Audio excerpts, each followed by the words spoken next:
Bismillahirrahmanirrahim. Assalamualaikum warahmatullahi wabarakatuh. Innal hamdalillah nahmaduhu wa nasta'inu wa nastaghfiruh wa na'udzubillahi min syururi anfusina wa min sayyiati a'malina may yahdihillahu fala mudhillalah wa man yudlil fala hadiyalah. Asyhadu an la ilaha illallah wa la syarikalah, asyhadu anna Muhammadan abduhu wa rasuluh. Ya ayyuhalladzina amanu taqullaha haqqa tuqatih wa la tamutunna illa wa antum muslimun. Ya ayuhan nasu taqu rabbakum alladzi khalaqakum min nafsin wahidah wa khalaqa minha zawjaha wa batha minhuma rijalan katsiran wa nisaa'a. Wattaqullaha allazi tasaaluna bihi wal arham innallaha kana 'alaikum raqiba. Ya ayyuhalladzina amanu taqullaha wa qulu qawlan sadida yuslih lakum a'malakum wa yaghfir lakum dzunubakum wa may yuti'illah wa rasulahu faqad faza fawzan 'azima. Amma ba'du fa inna asdaqal hadits kitabullah wa khairal hadi Muhammad sallallahu alaihi wasallam wa syarrul umur muhdatsatuha fa inna kulla muhdatsatin bid'ah wa kulla bid'atin dhalalah wa kulla dhalalatin finnar. Saudaraku rahmat Allah, kita masih membahas kitab sirah Nabi ya, sejarah Nabi dari kelahiran ya sampai dia wafat ya. Atau lebih dalam lagi ya, cikal bakalnya Nabi Ibrahim ya. Nabi Ibrahim sampai dia punya keturunan Ismail dan keturunannya Nabi Muhammad SAW. Yang lalu sudah kita jelaskan ya, letak strategis dunia Arab dan suku-sukunya. Sekarang kita masuk ke bab berikutnya, yaitu lembaga pemerintahan dan keemiran di Jazirah Arab. Ya. Manakala kita hendak membicarakan kondisi bangsa Arab sebelum Islam, maka kami memandang perlu untuk membuat miniatur sejarah pemerintahan. Ya, miniaturnya. Keemiran. Ya. Aliran-aliran dan agama-agama yang berkembang di kalangan bangsa Arab agar lebih mudah bagi kita untuk memahami kondisi yang tengah bergejolak saat kemunculan Islam. Ya. Jadi kita lihat sejarahnya bagaimana sih zaman-zaman sebelum Islam muncul.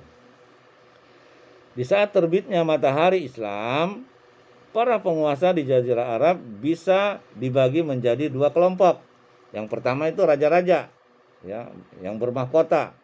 Tetapi pada hakikatnya mereka tidak memiliki independensi ya, artinya tidak mempunyai kekuasaan. Ya. Yang kedua, para pemimpin dan pemuka kabilah atau suku yang memiliki kekuasaan dan hak-hak istimewa sama seperti kekuasaan para raja. Mayoritas mereka memiliki independensi penuh. Namun boleh jadi sebagian mereka bersubordinasi dengan raja bermahkota. Ya. Walaupun mereka punya kekuasaan, dia bisa bekerja sama dengan raja-raja yang tidak mempunyai kekuasaan tersebut. Raja-raja yang bermahkota tersebut adalah raja-raja Yaman. Ya. Nah, raja-raja Yaman yang berhijrah dari Sam ya, dari ke Mekah. Ya. Saya ulangin ya.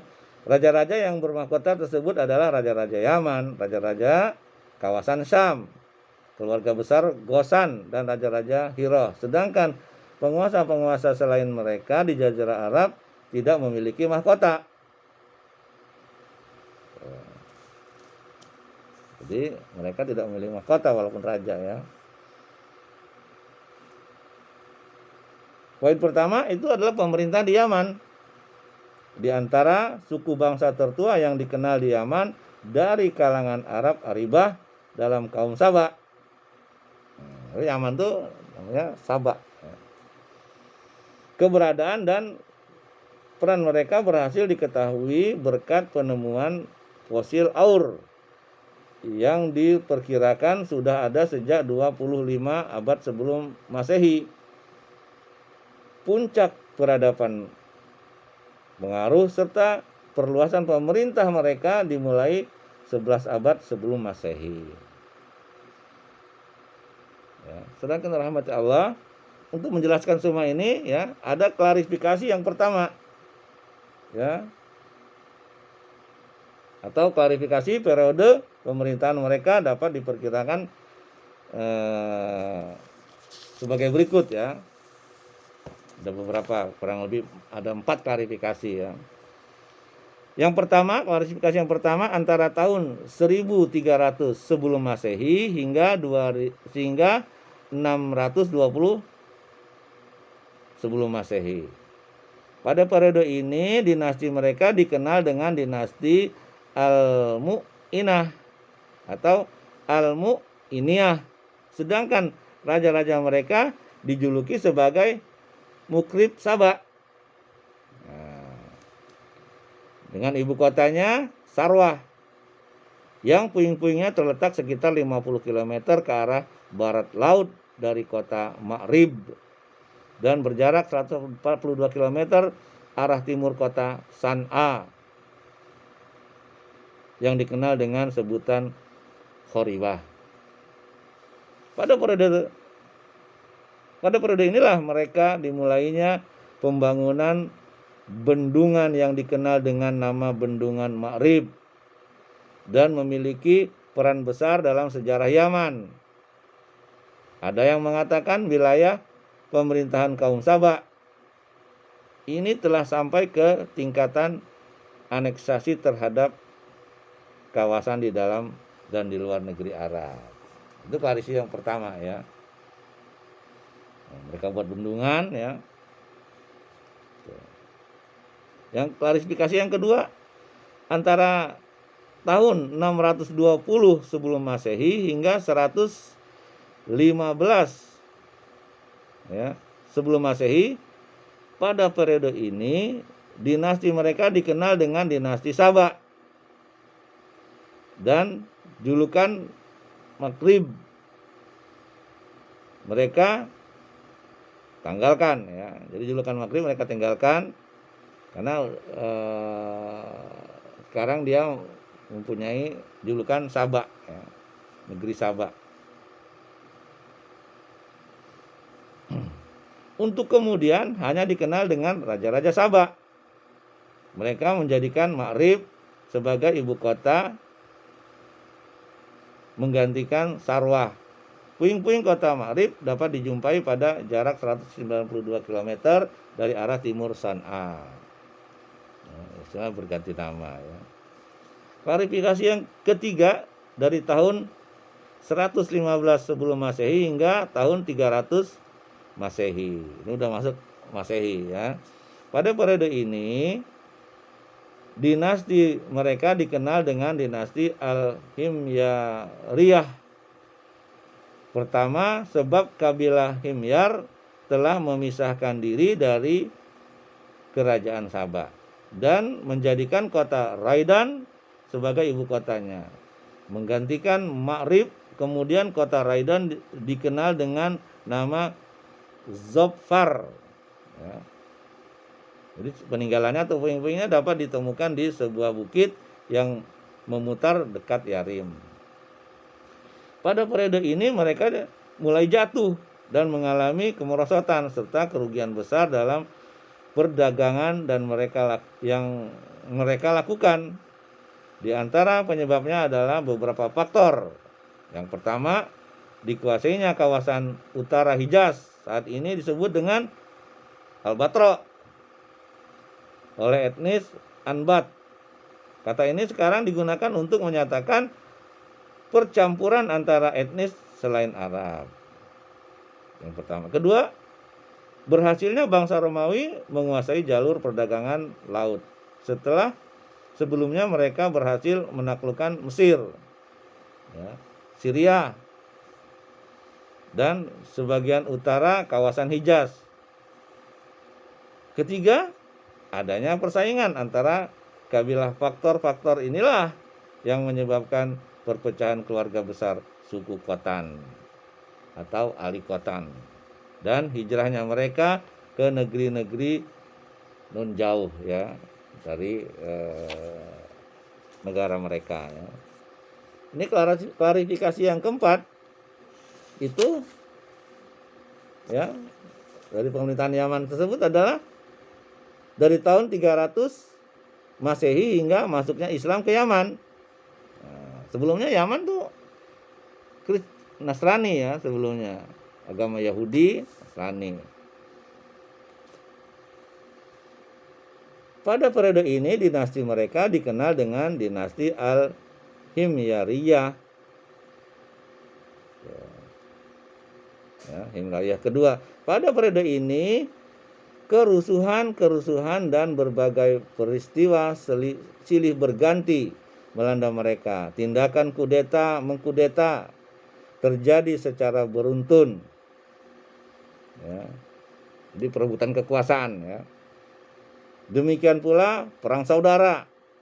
Kondisi ini membuat mereka menjadi santapan empuk bagi kekuatan asing yang selalu mengintai mereka, kemudian mengakhiri kemerdekaan yang pernah mereka reguk.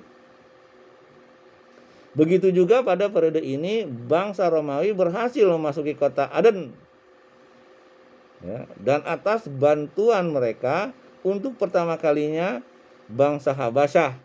Habasyah itu Ethiopia ya, yang banyak sahabat itu mengungsi di sana. Padahal di sana itu agamanya Kristen ya.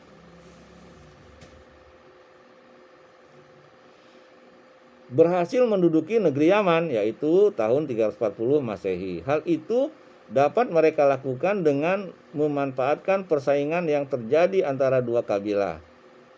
Ya, antara kabilah Hamadan dan Himyar ya. Pendudukan mereka berlangsung hingga tahun 378. Ya, cukup lama juga ya, 38 tahun ya, kurang lebih. Kemudian negeri Yaman memperoleh kemerdekaannya. Akan tetapi mulai timbul keretakan pada bendungan Ma'rib. Yang bendungan yang dibuat itu ya. Hingga mengakibatkan terjadinya banjir besar seperti yang disebutkan oleh Al-Quran dengan istilah Sailul Arim, yaitu pada tahun 450 Masehi atau 451 Masehi. Kurang lebih ya, antara 450 dan 451. Itulah peristiwa besar yang berkesudahan dengan runtuhnya peradaban dan bercerai-berainya suku bangsa mereka. Mudah saja kalau Allah mau menghancurkan ya. Pada tahun 523 Masehi, ini ada, kalau di Yaman itu kan raja-raja namanya dijuluki dengan Zu ya. Ini pada tahun 523 Masehi, Zunnuwas, seorang yang berdarah Yahudi, memimpin penyerangan yang keji terhadap penduduk Najran yang beragama Nasrani. Ya, orang Yaman ya. Dan berusaha memaksa mereka meninggalkan agama Nasrani. Karena mereka menolak, maka dia memerintahkan agar parit-parit besar digali, lalu mereka dilemparkan ke dalam api yang sudah dinyalakan di dalamnya. Alhamdulillah ya. Orang Yahudi itu yang sudah jahat dari lahir ya, jahat ya.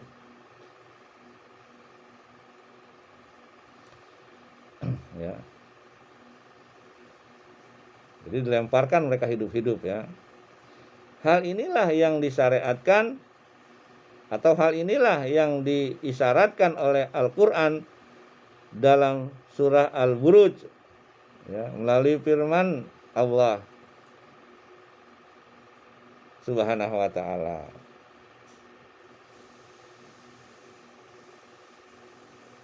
Ya. A'udzubillahi minasyaitonirrajim. Al-Buruj ya. Kutilal ashabul ukhdud.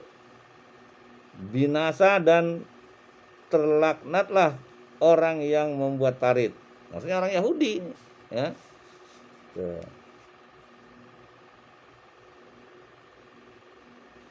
Hingga akhir surat ya.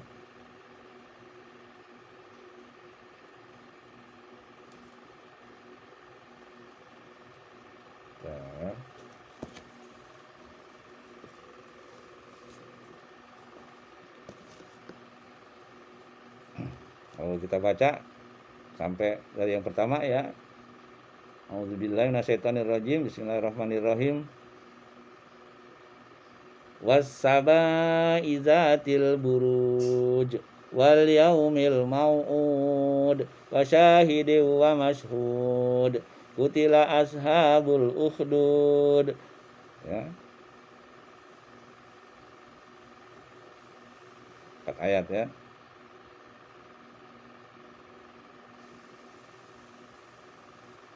Terusin ya. Panjang ya.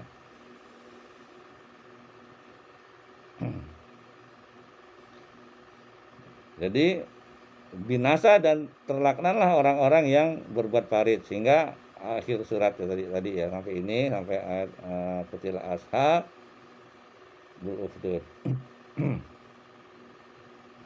Kejadian inilah yang menyebabkan timbulnya dendam Nasrani yang menggebu-gebu di bawah komando pemegang Imperium Romawi untuk menaklukkan dan memperluas daerah kekuasaan terhadap negeri Arab. Mereka memprovokasi orang-orang Habasyah, orang-orang Ethiopia ya, dan menyiapkan armada laut untuk mereka, sehingga bergabunglah sebanyak 70.000 personil tentara dari Habasyah. Mereka untuk kedua kalinya berhasil menduduki negeri Yaman di bawah komando Aryat pada tahun 525 Masehi. Ya, 3 tahun ya jaraknya. Serang oleh Yahudi, kalah, kemudian serang lagi, menang ya, dengan bantuan orang-orang Habasyah. Kemudian Raja Habasyah mengangkatnya, dia menjadi penguasa di sana, hingga kemudian dibunuh oleh Abraha bin As-Sabbah al-Ashram ya, salah satu seorang komandan tentaranya sendiri pada tahun 549 Masehi ya, karena perbuatan kekuasaan jadi bunuh-membunuh ya.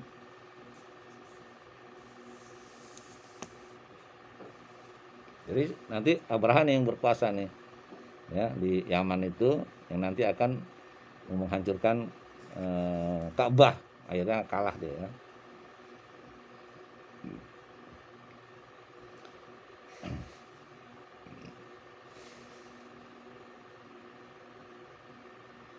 Kemudian ya, dia mengambil alih pemerintahan menggantikan Aryat setelah meminta restu Raja Habasyah. Abraha inilah yang menggerakkan pasukannya untuk menghancurkan Ka'bah. Nah, ya. Dan dalam pentas sejarah, dia dan bala tentaranya dikenal dengan pasukan penunggang gajah atau Ashabul Fil ya, surat Al-Fil ya.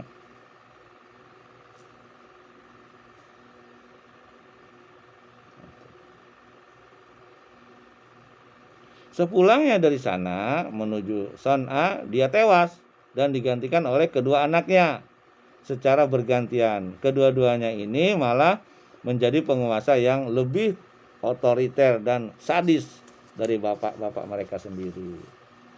Jadi anak-anak inilah yang menyerang Ka'bah nanti ya kan. Abraha.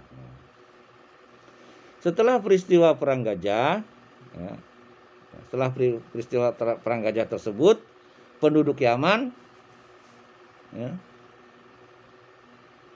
meminta bala bantuan kepada orang-orang Persia, lalu melakukan perlawanan terhadap pasukan Habasyah, sehingga mereka pada akhirnya dapat mengusir orang-orang Habasyah tersebut dari negeri Yaman dan memperoleh kemerdekaan pada tahun 575 Masehi di bawah komando seorang yang bernama Mahdi Yakrib bin Sa'ib Ziyazin Al-Himyar atau turunan Himyari tadi ya.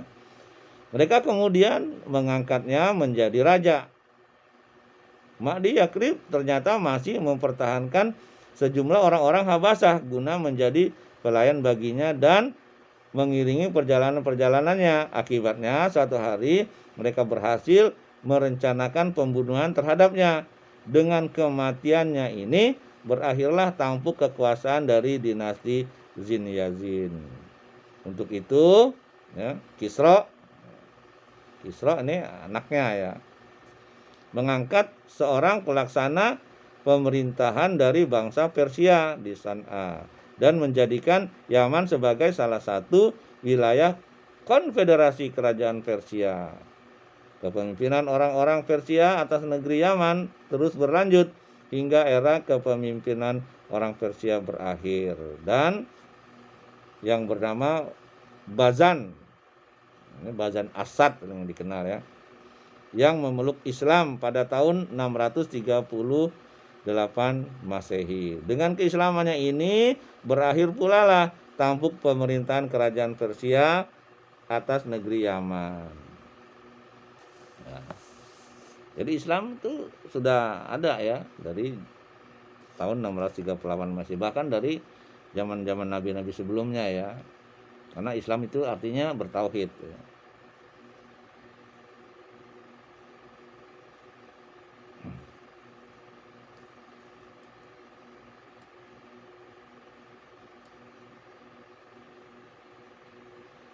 Ya, Anda bisa lihat di rinciannya dalam buku-buku Al-Yaman Abrad Tarik ya.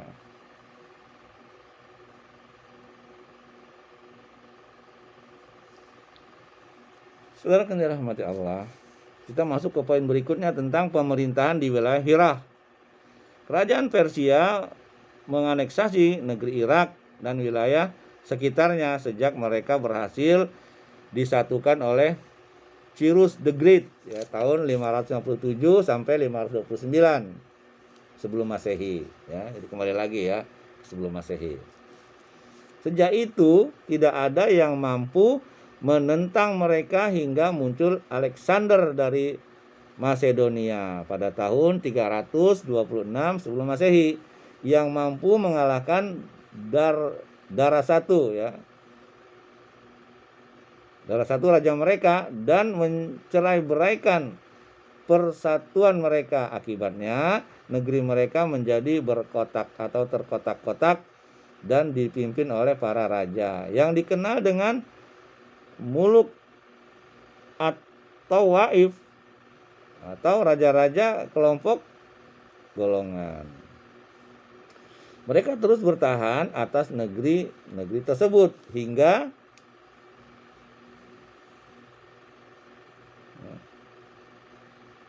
bertahan ya, sehingga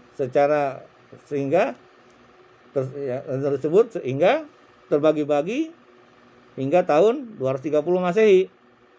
Pada era kekuasaan Muluk atau Waib inilah orang-orang yang dari kabilah Khotan berhijrah dan kemudian mendiami sebagian daerah perkampungan di Irak. Kemudian mereka disusul oleh orang-orang dari keturunan Adnan yang juga berhijrah dan berduyun-duyun menjelajahi mereka hingga berhasil menempati sebagian dari jazirah yang terletak di kawasan Sungai Efrat.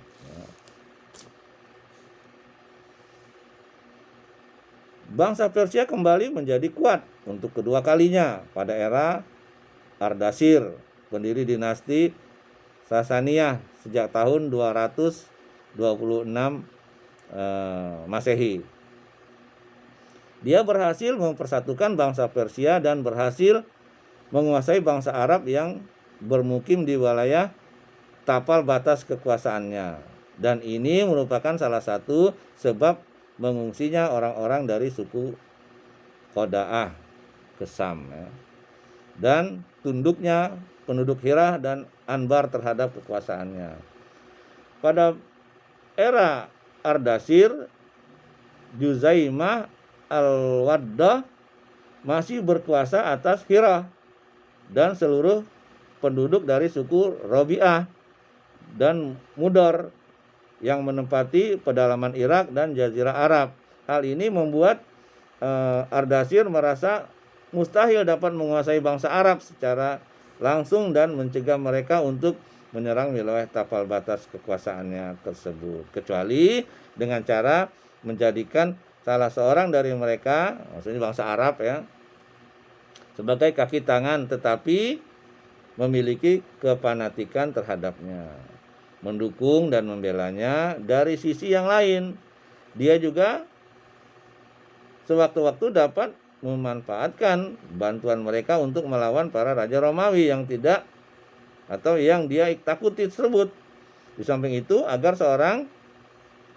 orang-orang Arab dari Irak berhadap-hadapan dengan orang Arab dari Syam yang sudah menjadi boneka para raja Romawi. Satu hal lagi, bahwa pada Raja Hira masih tersisa satu batalion dari pasukan Persia untuk diperbantukan melawan kalangan Arab pedalaman yang membangkang terhadap kekuasaan Juzaimah, ya, yang membangkang kekuasaannya, ya. Kemudian Juzaimah itu meninggal dunia sekitar tahun 268. Ya, pemimpin mereka ya, Juzaimah itu. Sepeninggal Juzaimah, Amr bin Adi bin Nasr al-Lakhmi kemudian menjadi penguasa atas Hirah dan Anbar, yaitu dari tahun 268 hingga tahun 288 Masehi. Dia adalah raja pertama dari dinasti Lakhmi pada era Kisrah Sabur bin Ardashir. Kekuasaan dinasti Lakhmi terus berlanjut atas wilayah Hirah hingga bertahtanya Qobas bin Fairuz tahun 448 sampai 531 Masehi. Pada era kekuasaannya muncullah seseorang yang bernama Mazdak yang melegalkan permisivisme atau gaya hidup, ya, gaya hidup serba boleh, bebas, ya. Tindakannya ini diikuti juga oleh Qobas dan mayoritas rakyatnya. Qobas kemudian mengirim utusan kepada Raja Hira, yaitu Al-Munzir bin Mas'us sama tahun 512 sampai 554 Masehi, dan mengajaknya untuk memilih paham ini dan menjadikannya sebagai way of life. Namun Al-Munzir menolak ajakan ini demi menjaga martabat dan harga diri, sehingga Qobas mencopotnya dan menggantikannya dengan Al-Haris bin Amr bin Hajar Al-Kindi yang merespon ajakan kepada Mazdakisme tersebut. Masya Allah, ya. Setelah kita rahmati Allah, Qobas kemudian diganti oleh Kisrah Anusirwan tahun 531 sampai 578 Masehi yang sangat anti terhadap paham tersebut. Karenanya dia membunuh Mazdak dan para pengikutnya serta mengangkat kembali Al-Munzir sebagai penguasa atas Hira.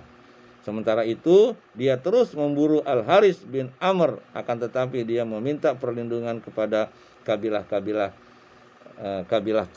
Kalab, sehingga meninggal di tengah mereka, ya, Haris tadi, ya. Sepeninggal Al-Munzir bin Mas'ud sama, kekuasaan terus dipegang oleh anak keturunannya hingga sampai ke tangan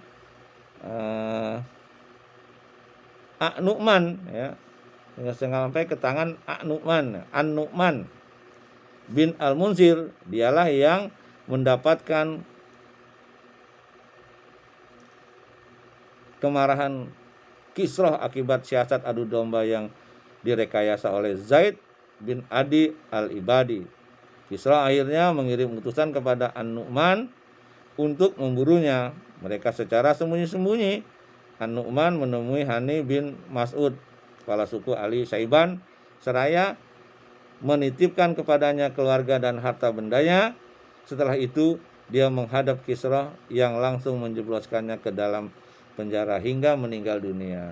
Setelah itu Kisrah mengangkat Iyas bin Qabisah At-Tai sebagai penggantinya menjadi penguasa di Hira dan memerintahkannya untuk mengirimkan utusan kepada Hani bin Mas'ud agar memintanya untuk menyerahkan titipan yang ada padanya.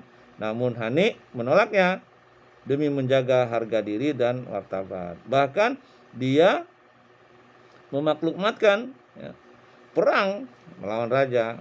Selang beberapa saat tibalah para panglima Kisra beserta batalion-batalionnya dalam barisan pasukan Iyas tersebut, sehingga kemudian terjadilah satu pertempuran yang amat dahsyat antara kedua pasukan itu. Ya, di sebuah tempat yang bernama Zikor. Pertempuran tersebut akhirnya dimenangkan oleh suku Bani Saiban, di mana Hani sebagai kepalanya, sementara Persia mengalami kekalahan yang sangat memalukan.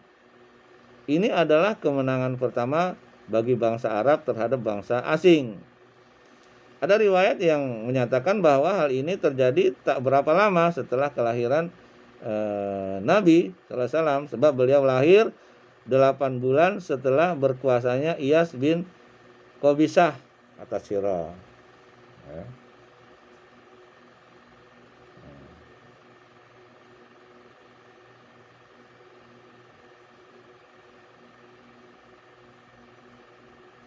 Ini untuk penjelasan rincinya dapat dilihat dalam buku karangan At-Tabari, Al-Mas'ud, Ibnu Qutaibah, Ibnu Khuldun, Al-Balazri, Ibnu Al-Asir, dan pengarang-pengarang yang lainnya. Ya, untuk lengkapnya ini cuma sekilas pintas saja.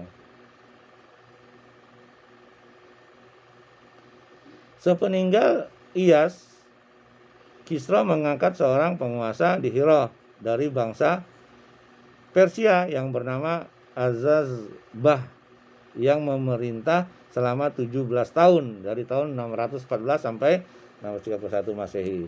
Pada tahun 632 Masehi, tampuk kekuasaan di sana kembali dipegang oleh Ali Lakam. Ya. Di antara rajanya adalah Al-Munzir bin An-Nu'man yang bergelar Al-Ma'rur. Umur kekuasaannya tidak lebih dari 8 bulan, sebab kemudian berhasil ditaklukkan oleh pasukan kaum muslimin di bawah komando Panglima Khalid bin Al-Walid.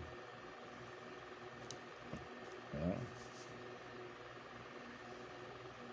Kemudian poin berikutnya, ya, pemerintahan di wilayah Sam. Ya. Pada periode di mana bangsa Arab banyak diwarnai oleh gelombang perpindahan berbagai kabilah, ya, ada beberapa marga dari Qudoah yang berpindah menuju wilayah Sam dan menetap di sana. Mereka terdiri dari Bani Sulaih bin Hulwan, yang dari mereka muncul Bani Dajman atau Daj'am bin Sulaih, dan lebih populer dengan sebutan Ad-Daja'imah. Mereka berhasil dijadikan boneka oleh bangsa Romawi guna mencegah keusilan bangsa Arab daratan dan sebagai kekuatan menyuplai dalam menghadapi pasukan Persia. Banyak di antara mereka yang diangkat sebagai raja, dan hal itu berlangsung selama beberapa tahun. Raja dari kalangan mereka yang paling dikenal adalah Ziyad bin Al-Hubulah. Periode kekuasaannya mereka perkirakan berlangsung dari permulaan abad 2 Masehi hingga akhir abad 2 Masehi. Ya, 1 tahun ya. Kekuasaan mereka berakhir setelah datangnya suku Ali Ghassan yang berhasil mengalahkan Ad-Daja'imah, ya, dan merampas semua yang mereka miliki. Atas kemenangan suku Ghassan ini, mereka kemudian diangkat oleh Kekaisaran Romawi sebagai raja-raja atas bangsa Arab di wilayah Sam. dengan kota Hauran sebagai pangkalan mereka. Dalam hal ini, kekuasaan mereka sebagai boneka bangsa Romawi di sana terus berlangsung hingga pecahnya perang Yamruk pada tahun 13 Hijriah. Nah, ini udah zaman sahabat ya.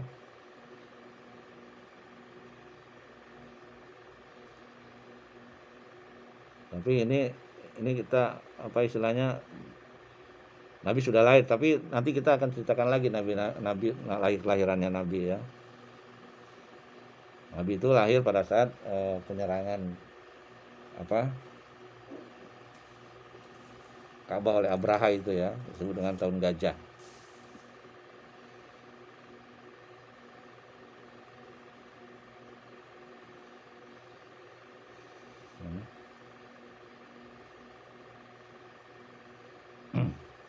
Ya, kemudian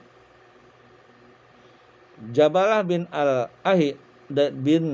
Al-Ahi Aiham dengan memeluk Islam pada masa kekhalifahan Amirul Mukminin Umar bin Al-Khattab. Ya. Ini sejarah ya. Ini masih sejarah pemerintahan di wilayah Syam itu ya. Jadi ini cuman sekilas-sekilas aja, nanti untuk lebih jelasnya ya kita bisa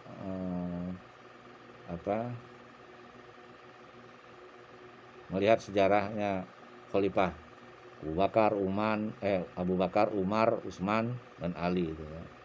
Di kitab karangan Ibnu Katsir ya.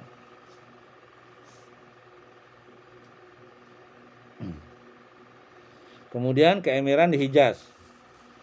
Ismail alaihissalam menjadi pemimpin kota Mekah dan menangani urusan Ka'bah sepanjang hidupnya. Beliau meninggal pada usia 137 tahun. Ya. Ini bisa dilihat di kitab Kejadian ya. Kitab Perjanjian Lama di kitab Kejadian ya. Ini referensinya banyak ya.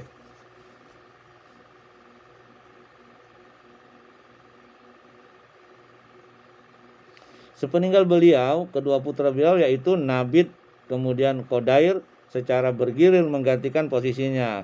Ada riwayat yang menyatakan bahwa Qadair lah yang lebih dahulu, setelah itu Nabit. Lalu sepeninggal keduanya, urusan Mekah kemudian diambil alih oleh kakek mereka Maddah bin Amr bin kakek mereka Maddah bin Amr al-Jurhumi. Dengan demikian kepemimpinan atas kota Mekah jatuh ke tangan suku Jurhum, dan hal ini terus berada di tangan mereka ya. Semuanya putra Nabi Ismail menempati kedudukan yang terhormat di hati mereka lantaran jasa ayahanda mereka dalam membangun Baitullah. Namun demikian mereka tidak mendapatkan kedudukan apapun dalam pemerintahan. Jadi suku Jurhum yang dari Syam itu ya, yang dari Yaman, Raja Yaman ya. Dia yang pertama kali menguasai suku Jurhum yang pertama kali bekerja sama dengan ibundanya Ismail ya. Suku Jurhum namanya, karena Nabi Ismail juga menikah dengan anaknya suku Jurhum ya, istilahnya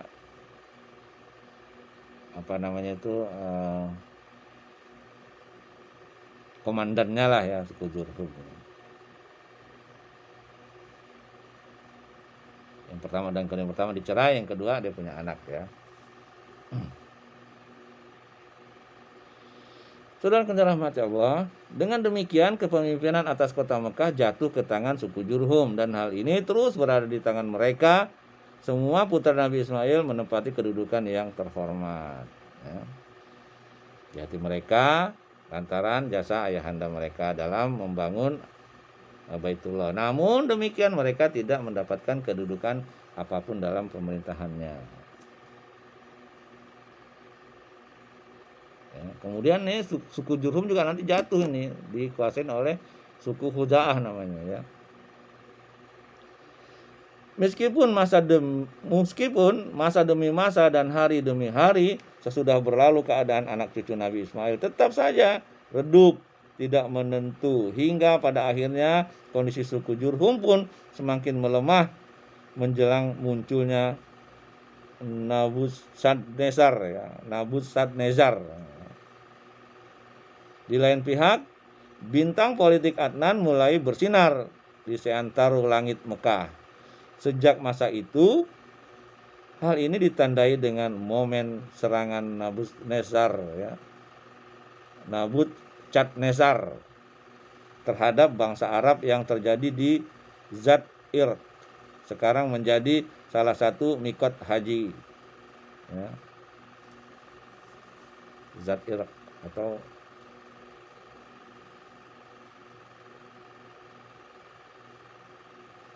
mikot haji seperti di apa ya namanya Bir Ali itu ya sekarang. Sebenarnya ada beberapa ya mikot-mikot itu, tapi di sini maksudnya Zat Irq itu Bir Ali itu ya. Pada peristiwa ini, yang memimpin bangsa Arab bukan lagi berasal dari suku Jurhum, tetapi malah Adnan sendiri. Nah, Jurhum udah kalah ya. Bani Adnan berpencar ke Yaman ketika terjadi serangan kedua oleh Nabukadnezar pada tahun 587 sebelum Masehi. Sedangkan Barkia, seorang Karib Yarmaya ya, nabi dari Bani Israel, mengajak Ma'ad untuk pergi menuju Haran, sebuah wilayah di Sam. Akan tetapi setelah tekanan Nabukadnezar mulai mengendor, Ma'ad kembali lagi ke Mekah dan setibanya di sana dia tidak menemui lagi penduduk dari suku Jurhum kecuali Jarsam bin Jalhamah. Lalu dia menikah dengan putri yang bernama Mu'annah dan membuahkan keturunan seorang anak laki-laki bernama Nezar.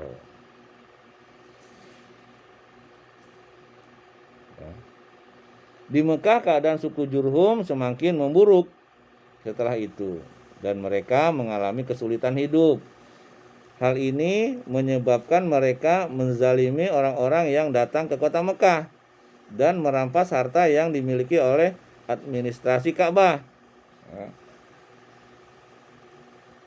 Tindakan ini menimbulkan kemarahan orang-orang dari Bani Adnan, sehingga membuat mereka mempertimbangkan kembali sikap terhadap mereka sebelumnya. Ketika Khuza'ah, ini suku Khuza'ah, memerintah Mar'az Zahron dan menyaksikan Bani Adnan meninggalkan suku Jurhum, dia tak menyia-nyiakan kesempatan tersebut. Maka atas bantuan beberapa marga dari suku Bani Adnan yang lain, yaitu Bani Bakar bin Abdul Manaf bin Kinana, mereka lantas memerangi orang-orang Jurhum. Akibatnya mereka terusir dari kota Mekah hingga kemudian menguasai pemerintahan Mekah pada pertengahan abad kedua Masehi ya.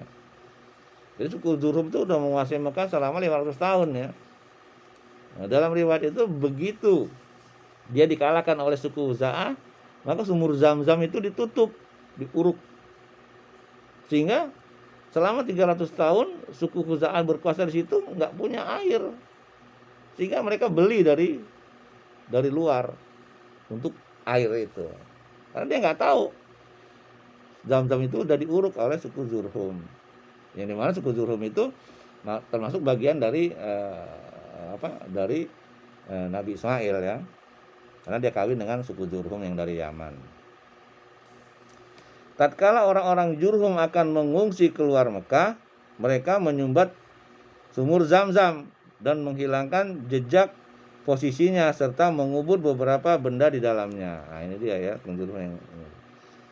Ibnu Ishaq berkata, Amr bin Al-Haris bin Maddohad Al-Jurhumi ya. Ini dijelaskan bahwa Jurhum ini bukan bukan mudah al-Jurhumi tertua yang sebelumnya pernah disinggung pada kisah Ismail ya. Jadi bukan beliau maksudnya. Nah, beliau itu sudah meninggal. Ya. Ibnu Ishaq berkata, Amir bin Al-Harith bin Maddah al-Jurhumi keluar dengan membawa perintah Ka'bah dan Hajar Aswad ya. Jadi Amr bin Al-Harith bin Al-Mudah al-Jurhumi ini ya, keluar dengan membawa perintah dengan membawa pintalan Ka'bah dan Hajar Aswad, artinya sarungnya itu ya. Lalu mengubur keduanya di sumur Zam-Zam. Kemudian dia dan orang-orang Jurhum yang ikut bersamanya berangkat menuju Yaman. Mereka sangat sedih sekali karena harus meninggalkan kenangan di kota Mekah dan kekuasaan yang pernah mereka pegang di sana. Untuk mengenang hal itu, Amr merangkai sebuah syair ya. Syair yang saya bacakan ya. Kemudian periode Ismail alaihissalam diprediksi berlangsung sekitar 20 abad sebelum Masehi.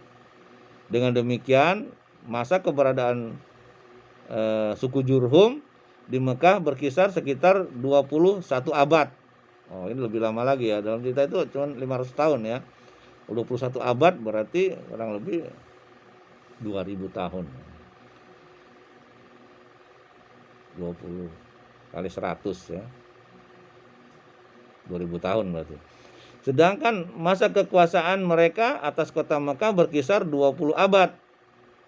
Khuza'ah menangani sendiri urusan administrasi Mekah tanpa memberi peran Bani Bakar kecuali terhadap kabilah-kabilah Mudor yang diberikan kepada mereka 3 ketentuan. Jadi yang berkuasa suku Khuza'ah ini, ya kan? Itu. Terhadap Ka'bah itu. Tadinya kan suku Jurhum udah kabur ya. Nah, suku Jurhum itu termasuk keturunan dari Nabi kita Muhammad SAW ya. Karena Ismail menikah dengan ketua suku anaknya suku Jurhum. Kemudian ya itu cikal bakalnya Nabi Muhammad SAW dari keturunan itu. Ya.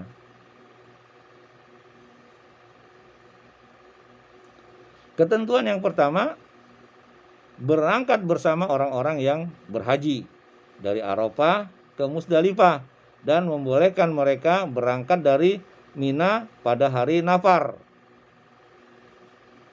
Kepulangan dari melakukan haji tersebut. Urusan ini ditangani oleh Bani Al-Ghaus bin Murrah. Nah, jadi yang pertama itu diserahkan kepada Bani Al-Ghaus bin Murrah, kepergian antara Arafah ke Musdalifah, terus berangkat dari Mina pada hari Nafar, ya. Kemudian kepulangannya itu yang ngurusin ini Bani Al-Ghaus ya bin Murrah. Salah satu marga Bani Ilyas bin Mudor. Mereka ini dikenal dengan nama Sufah ya. Makna dari pembolehan tersebut adalah bahwa orang-orang yang berhaji tersebut tidak boleh melempar dulu pada hari Nafar hingga salah seorang dari kaum Sufah tersebut melakukannya. Kemudian bila semua telah selesai melaksanakan prosesi ritual tersebut dan mereka ingin melakukan Nafar, bertolak dari Mina ya. Kaum Sufah mengambil posisi di samping kedua sisi jamroh tersebut ya, jamroh Aqobah maksudnya. Dan ketika itu tidak seorang pun dibolehkan lewat kecuali setelah mereka. Selanjutnya mereka membiarkan orang-orang lewat. Tatkala kaum Sufah sudah berkurang keturunannya atau punah. Tradisi ini dilanjutkan oleh Bani Sa'ad bin Zaid, munah dari suku Tamim. Ketentuan yang pertama. Ketentuan yang kedua, melakukan ibadah, bertolak dari Jumat pada pagi hari nahar atau hari penyembelihan ya, hewan kurban tanggal 10 Zulhijjah menuju Mina. Urusan ini diserahkan kepada Bani Udwan. Nah, urusan penyembelihan ini pada Bani Udwan. Kalau tadi melempar jumroh dan hari nafar atau pergi dari Arafah menuju Musdalifah ya, itu diserahkan kepada Bani Al-Gaus bin Murrah. Kemudian ketentuan yang ketiga, merekayasa bulan-bulan haram. Nah, ini jadi rubah-rubah sama dia agar tidak terkena larangan berperang di dalamnya. Urusan ini ditangani oleh Bani Tamim bin Adi dari suku Bani Kinana. Ya. Karena ini orang Yahudi ini ya. Sekarang masuk kepada periode kekuasaan suku Khuza'ah atas kota Mekah, berlangsung selama 300 tahun. Nah, itu cuma 300 tahun dia.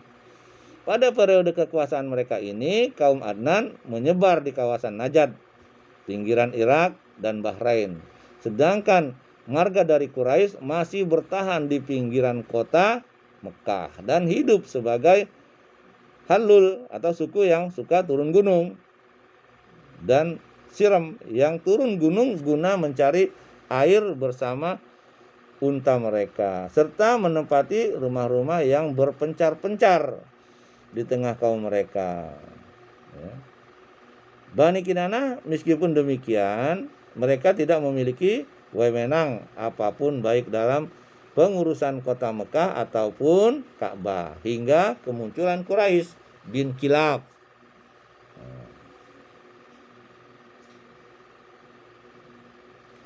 Mengenai identitas Qusay ini diceritakan bahwa ayahnya meninggal dunia saat dia masih dalam momongan ibunya.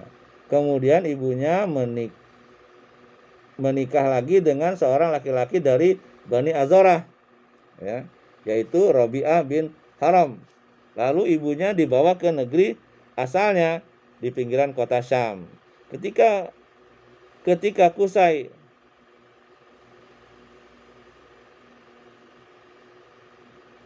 beranjak dewasa, dia kembali ke kota Mekah yang kala itu diperintah oleh Hulail bin Habasyah dari suku Khuza'ah.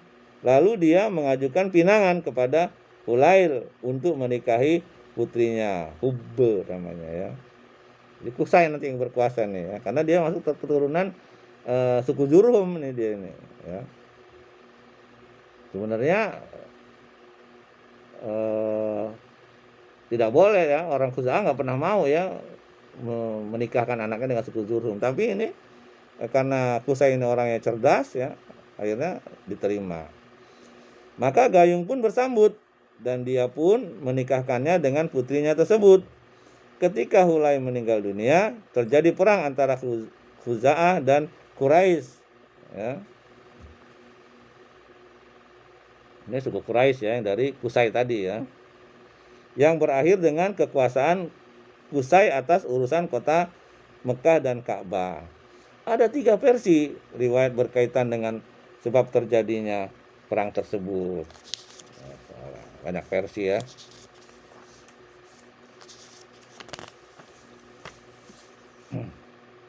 Versi pertama ya, ceritanya perang tersebut bahwa ketika Qusay telah beranak pinak, harta melimpah, pangkatnya semakin tinggi, dan bersama dengan itu Hulail telah tiada ya, bapaknya ini ya, bapaknya si Hubib tadi itu, istrinya Qusay ya. Dia menganggap dirinya lah yang paling berhak atas urusan Ka'bah dan kota Mekah daripada Khuza'ah dan Bani Bakr, sebab suku Quraisy adalah pemimpin dan pewaris tunggal keluarga besar Nabi Ismail. Lantas dia membicarakan hal ini dengan beberapa pemuka Quraisy dan Bani Kinanah dalam upaya mengusir Khuza'ah dan Bani Bakar dari kota Mekah. Sementara mereka pun menyambutnya. Itu versi yang pertama. Yang kedua, bahwa Hulai seperti yang diklaim oleh Khuza'ah berwasiat kepada Qusay agar mengurusi Ka'bah dan Mekah. Versi yang ketiga, bahwa Hulai menyerahkan urusan Ka'bah kepada putrinya Hubaib, nah istrinya si Qusay tadi ya, dan mengangkat Abu Guksan Al-Khuzai sebagai wakilnya. Kemudian dialah yang mengurusi Ka'bah tersebut, mewakili Hubbi, istri Qusay tadi ya. Tatkala Hulai meninggal, Qusay berhasil menipunya dan membeli kewenangannya atas Ka'bah tersebut dengan segeriba arak, segerobak arak maksudnya ya, atau sekendi ya, atau sejumlah onta yang berkisar antara 3 hingga 30 ekor. Khuza'ah tidak puas dengan transaksi jual beli tersebut dan berupaya menghalang-halangi Qusay atas penguasaannya terhadap urusan Ka'bah tersebut. Menyikapi hal itu, Qusay mengumpulkan sejumlah orang dari Quraisy dan Bani Kinanah untuk tujuan mengusir Khuza'ah dari kota Mekah. Maka mereka menyambut hal tersebut. Apapun sebabnya, setelah Hulai meninggal dunia dan kaum Supah menjalani aktivitas mereka sebagaimana biasa mereka lakukan, maka Qusay bersama orang-orang Quraisy dan Kinanah mendatangi mereka di dekat Aqobah seraya berseru, "Kami lebih berhak atas hal ini daripada kalian. Karena pelecehan ini mereka lantas mereka memeranginya. Namun Qusay berhasil mengalahkan mereka dan merampas semua yang mereka miliki. Sedangkan Khuza'ah dan Bani Bakar bersekutu untuk memerangi Qusay. Namun Qusay mengambil inisiatif menyerang dan mendahului mereka dalam peperangan. Maka bertemulah kedua kekuatan tersebut dan terjadilah peperangan yang amat dahsyat, namun kedua musuhnya tersebut justru menjadi mangsa yang empuk baginya. Kemudian mereka terpaksa mengajak berdamai dan memilih Ya'mur bin Auf, salah seorang dari Bani Bakar, sebagai hakim. Ya'mur memutuskan bahwa Qusay lah yang berhak atas Ka'bah dan urusan kota Mekah daripada Khuza'ah. Begitu juga diputuskan bahwa setiap tetes darah yang ditumpahkan oleh Qusay diabaikan tanpa ganti rugi. Sedangkan setiap nyawa yang melayang oleh tangan Khuza'ah dan Bani Bakar harus dibayar dengan tebusan, serta diputuskan juga bahkan Qusay tidak boleh diganggu gugat lagi dalam pengelolaan terhadap Ka'bah. Maka dari sejak itu Ya'mur dijuluki sebagai Asy-Syaddaq. Asy-Syaddaq itu artinya sang pemecah masalah.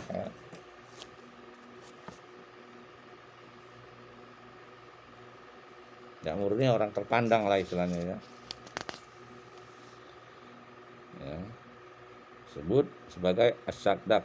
Jadi gelar ya, gelar si Ya'mur tadi ya, sang pemecah masalah. Kekuasaan Qusay atas penanganan kota Mekah dan Ka'bah berlangsung pada pertengahan abad 5 Masehi, yaitu tahun 440 Masehi. Dengan demikian jadilah Qusay sekaligus suku Quraisy memiliki wewenang penuh dan memberi keputusan di kota Mekah, dan Qusay menjadi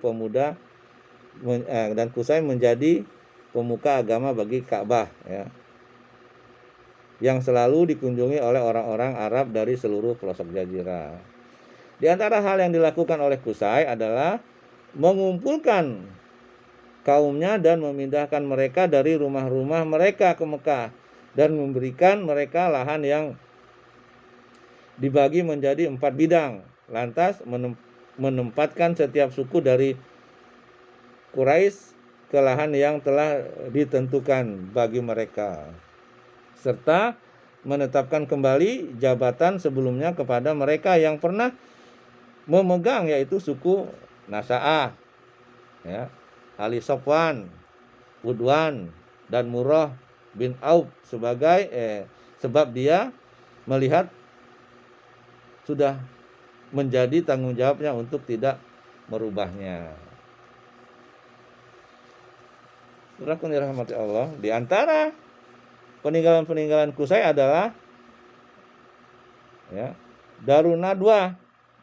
Darun Nadwa ini ya tempat ini ya apa namanya istilahnya tempat gedung pertemuan lah ya.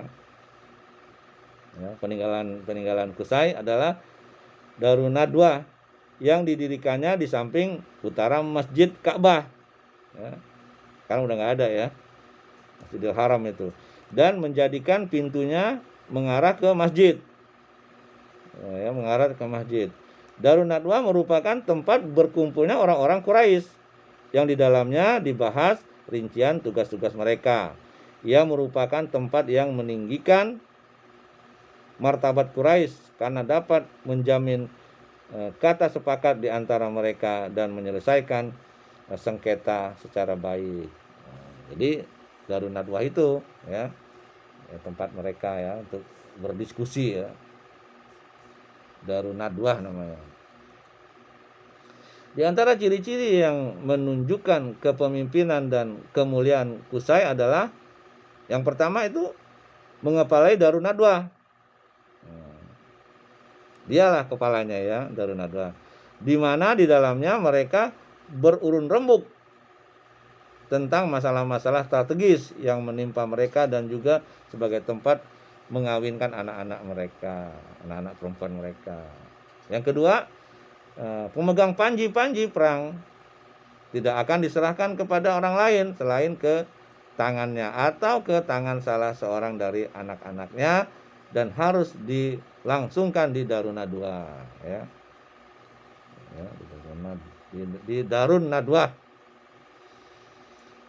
Yang ketiga, qiyadah. Nah, ciri-ciri Qusay ya, peninggalan Qusay ya. Apa ciri-ciri kepemimpinan Qusay? Qiyadah yakni wewenang memberikan izin perjalanan kafilah penduduk Mekah, tidak akan bisa keluar dari atau tidak akan bisa keluar untuk berniaga atau selainnya kecuali atas perintahnya atau anak-anaknya. Yang keempat, hijabah, yaitu wewenang menutup Ka'bah. Pintu Ka'bah tidak boleh dibuka kecuali olehnya. Dialah yang mengurus pelayanannya. Yang kelima, kepemimpinannya ya, sikoyah. Artinya wewenang menangani masalah air minum bagi jemaah haji. Dalam hal ini mereka mengisi penuh kolam-kolam air yang mereka beri pemanis dengan kurma dan kismis. Dengan begitu jemaah haji yang datang ke Mekah bisa meminumnya. Dan ini bukan air Zam-Zam ya. Air Zam-Zam belum ditemukan ya. Itu zamannya Abdul Muthalib ya. Karena dia dapat mimpi suruh menggali itu kan dari suku Quraisy. Yang keenam itu ripadah. Artinya wewenang menyediakan makanan. Dalam hal ini mereka menyediakan makanan khusus buat tamu-tamu mereka, tamu-tamu jemaah haji ya.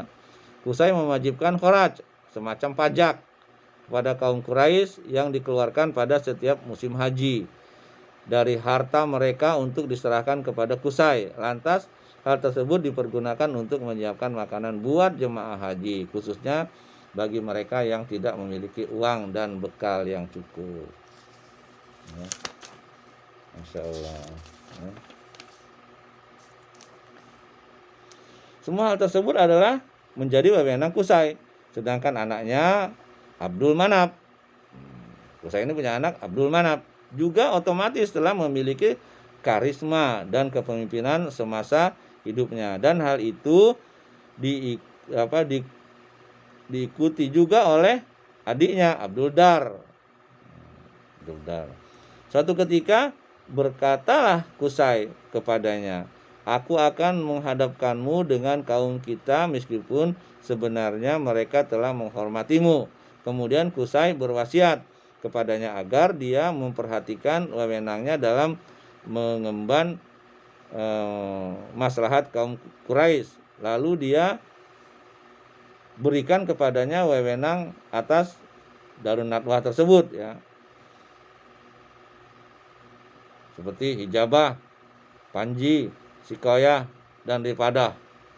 Nah, tadi udah atau maksudnya ya. Hijabah itu apa itu? Qusay termasuk orang yang tidak pernah ingkar dan mencabut kembali apa yang telah terlanjur diucapkan dan diberikannya. Semua urusannya semasa hidup dan setelah matinya ibarat agama yang harus diikuti. Yang harus diikutinya. Tatkala Qusay meninggal dunia, anak-anaknya dengan setia menjalankan wasiatnya dan tidak terjadi perseteruan di antara mereka. Akan tetapi ketika Abdul Manaf meninggal dunia, ya,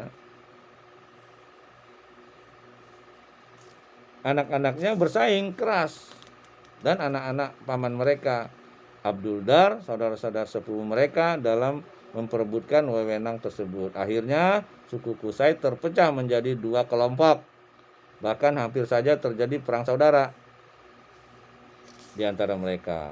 Untunglah mereka sepakat berunding dan membagi-bagikan wewenang. Hasilnya wewenang atas sikoyah dan hipada diserahkan kepada anak-anak Abdul Manaf. Sedangkan Darun Nadwah, panji dan hijabah diserahkan kepada anak-anak Abdudar, ya. Abdaddar. Anak-anak Abdul Manaf kemudian memilih jalan mengundi untuk menentukan siapa di antara mereka yang memiliki wewenang atas sikoyah dan rifadah. Kemudian itu akhirnya jatuh ke tangan Hashim bin Abdul Manaf, sehingga dialah yang berhak atas pengelolaan keduanya selama hidupnya sampai sekarang, ya. Turunan dari Abdul Manaf yang menguasai pengurusan haji itu, ya. Sikoyah tadi, sikoyah itu memang masalah air minum, ya. Rifadah itu menyediakan makanan, ya. Dan ketika dia meninggal dunia, wewenangnya tersebut dipegang oleh adiknya Al-Muthalib.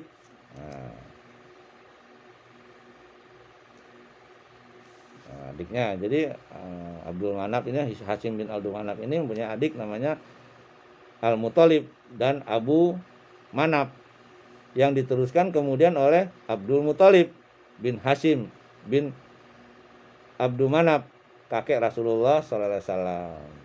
Inilah, ya, kabarnya.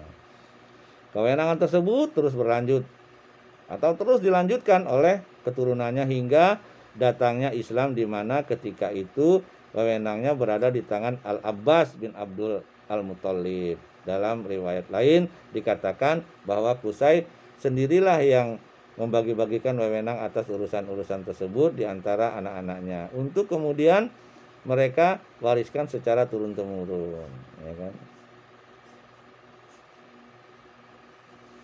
Selain itu, suku Quraisy juga mempunyai kewenangan lain yang mereka bagi-bagi di antara mereka, yang dengannya mereka membentuk negara kecil. Bahkan bila boleh diungkapkan dengan ungkapan yang pas saat ini, adalah semacam semi negara demokrasi. Instansi yang ada, begitu juga dengan bentuk pemerintahannya, hampir menyerupai bentuk pemerintahan yang ada sekarang, yaitu sistem parlemen dan majelis-majelisnya. Ya. Berikut penjelasannya, ya. Ya. Yang pertama itu al-isar, penanganan bejana-bejana tempat darah ketika melakukan sumpah.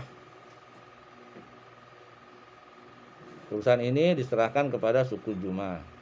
Yang kedua, tahjirul amwal, ya, pembukuan harta, yaitu peraturan-peraturan mengenai penyerahan kurban atau sesajian dan nazar-nazar kepada berhala-berhala. Begitu juga dalam melerai sengketa-sengketa dan pengawalan urusan ini diserahkan kepada Bani San. Yang ketiga, Sura diserahkan kepada Bani Asad. Yang keempat, Al-Asnaq. Ini artinya peraturan mengenai diat atau denda ya. Denda tidak tindak kriminal. Dan Goramat atau denda pelanggaran perdata. Urusan ini diserahkan kepada Bani Taim. Al-Iqad artinya pemegang panji kaum diserahkan kepada Bani Umayyah. Yang keenam, Al-Qabbah, yaitu peraturan kemiliteran dan menunggang kuda diserahkan kepada Bani Makhzum. Yang ketujuh, As-Siparah atau pendutaan atau diserahkan kepada Bani Adi. Saudara yang dirahmati Allah, kita masuk ke poin berikutnya ya, yaitu poin pemerintahan di seluruh negeri Arab. Di bagian muka telah kami singgung tentang kepindahan kabilah-kabilah Khotan dan Adnan. Begitu juga dengan kondisi negeri-negeri Arab yang terpecah-pecah di antara mereka sendiri. Kabilah-kabilah yang berdekatan dengan Hira tunduk kepada Raja Arab di Hira. Dan suku yang tinggal di pedalaman Sam tunduk kepada Raja Ghosan. Hanya saja ketundukan mereka ini bersifat simbolis belaka dan tidak efektif. Sedangkan kabilah yang berada di daerah-daerah pedalaman di Jazirah Arab mendapatkan kebebasan mutlak.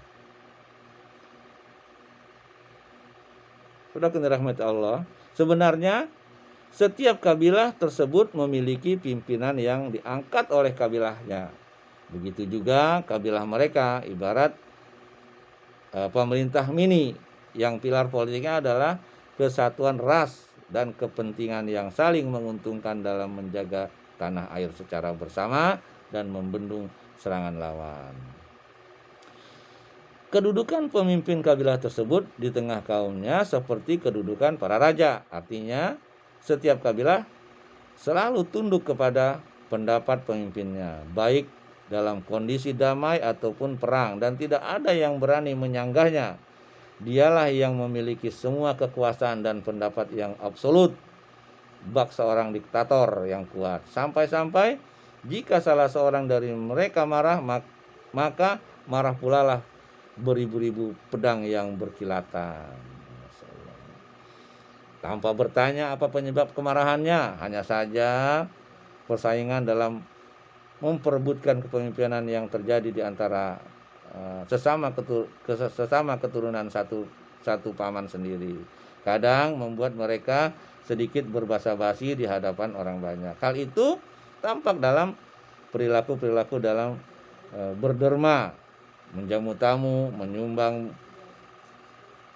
berlemah lembut, menonjolkan keberanian dan menolong orang lain.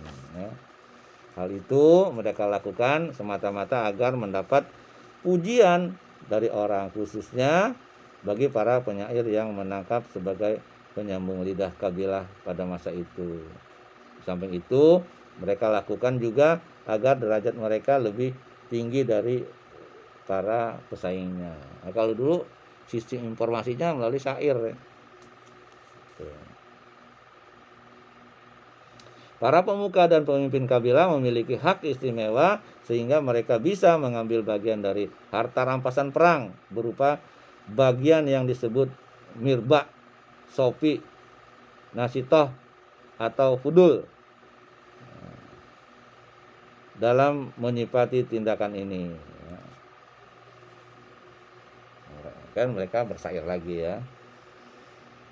Yang dimaksud dengan mirba adalah seperempat harta rampasan, sedangkan as-sob adalah bagian dari yang diambil oleh pemimpin kabilah untuk dirinya sendiri.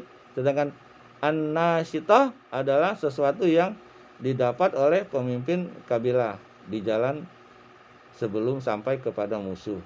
Sedangkan al-fudul adalah bagian sisa dari harta rampasan yang tidak boleh dibagikan kepada individu-individu para pejuang, seperti keledai, misalnya kuda dan lain-lain ya. Ya, sekarang masuk poin kondisi politik ya di negara Arab ya.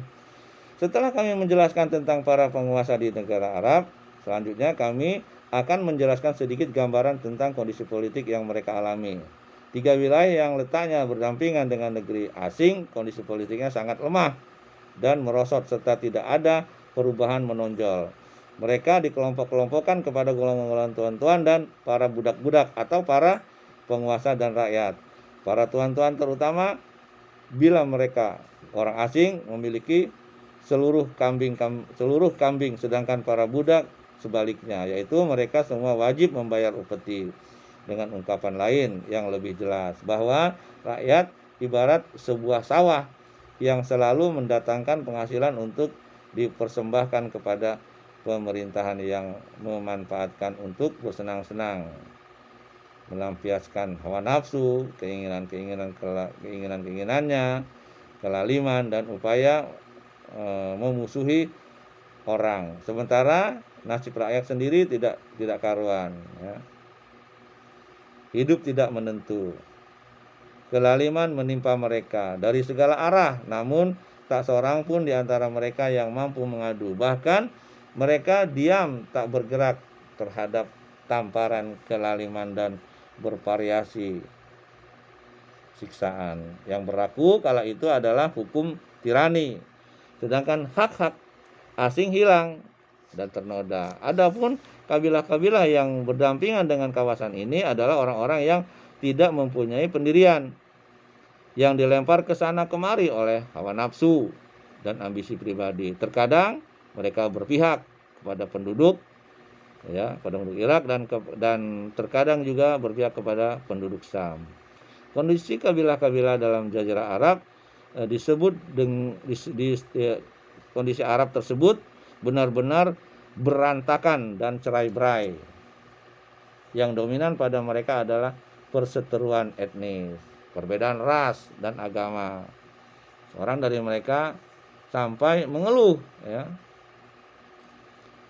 Kemudian mereka tidak lagi memiliki seorang raja yang dapat menyokong independensi mereka atau seorang tempat merujuk dan dipegang pendapatnya dikala tertimpa kekuasaan, tertimpa masalah, ya. Sedangkan kondisi pemerintahan Hijaz sebaliknya, seluruh mata orang Arab tertuju kepadanya dengan memberikan penghargaan dan penghormatan. Mereka menganggapnya sebagai pemimpin dan pelayan sentral keagamaan. Realitasnya memang pemerintahan tersebut merupakan akumulasi antara palang pintu urusan duniawi sekaligus pemerintahan dan kepemimpinan keagamaan. Ketika mengadili persengketaan yang terjadi antara orang-orang Arab, pemerintahan tersebut bertindak mewakili kepemimpinan keagamaan, dan ketika memberikan putusan di lingkungan Al-Haram dan hal yang berkenaan dengannya, maka ia lakukan sebagai pemerintah yang mengurusi kemaslahatan orang-orang yang berkunjung ke Baitullah dan masih menjalankan syariat Nabi Ibrahim. Pemerintahannya juga sebagaimana kami singgung sebelumnya, memiliki instansi dan format-format yang menyerupai sistem parlemen. Namun pemerintahan ini sangat lemah sehingga tidak mampu mengemban tanggung jawabnya sebagai yang tampak saat mereka menyerang orang-orang Habasah dahulu. Insyaallah. Itu saja yang bisa saya sampaikan. Semoga ini bermanfaat untuk diri saya, ya, untuk menjadi amal ibadah di hari akhir kelak, ya, dan menjadi amal buat antum semua. Tentu saja masih banyak kekurangannya, ya. Apa yang benar itu datang dari Allah, apa yang kurang itu datang dari saya karena kebodohan saya, karena minimnya ilmu saya mohon ampun kepada Allah dan mohon maaf pada antum semuanya. Subhanakallah bihamdik, asyhadu an la ilaha illa anta, astaghfiruka wa atubu ilaik. Assalamualaikum warahmatullahi wabarakatuh.